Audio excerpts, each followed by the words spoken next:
Chad's main opposition candidate, Saleh Kebzabo, says he's withdrawing from the upcoming presidential election.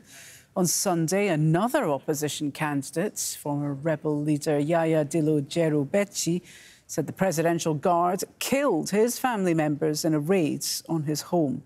Amnesty International said the government needs to investigate the raid. The government says his whereabouts are unknown and it will prosecute him for the attempted murder of officers who were trying to arrest him. President Idriss Déby is seeking a sixth term. Well, let's get more on this now from Marie-Roger Biloa. She's the president of the Africa International Media Group and joins us by Skype from Paris. And it's Paris and France that I'd like to focus on here because France and Chad are quite close allies. Do you think France is OK with the way that President Déby is behaving and this election is unfolding?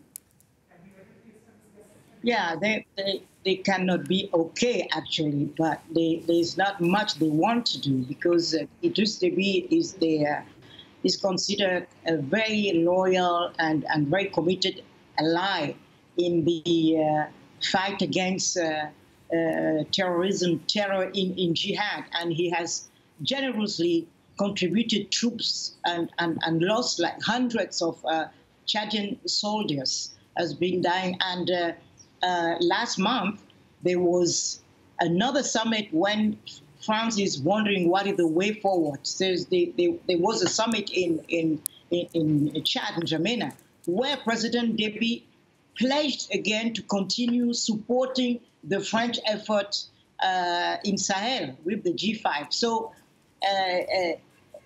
Idriss Déby has always, a couple of weeks and months ago, last year, he has revealed that at some point he wanted to step down, but France told him not to do so because they needed him so much for the anti-terror activities. So what is happening now is sort of a family feud because Mr. Yaya Dillo Jero is a family member of Idriss Déby. He's been Minister of Mining. He's been his close advisor. He had a great job, also a good function with the CEMAC, which is the Monetary Union of Central Africa. And the problem came when he decided, at some point he posted a video criticizing the First Lady, Hinda Déby, and how she was managing the pandemic, COVID-19. He said she's not supposed, her foundation is not supposed to use the money, this and that. It was very critical.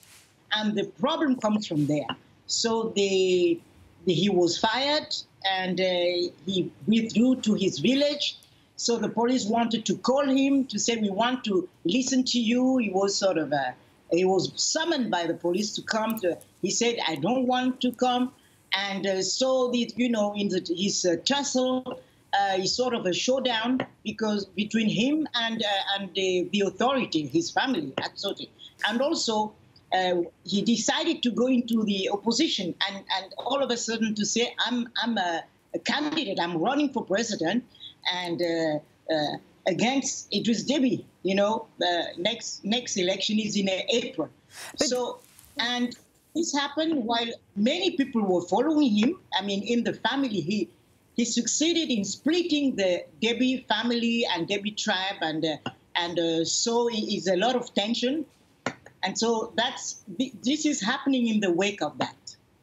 And given all of this, you say that France would still rather have Déby as the president than anybody else. Why is that the situation?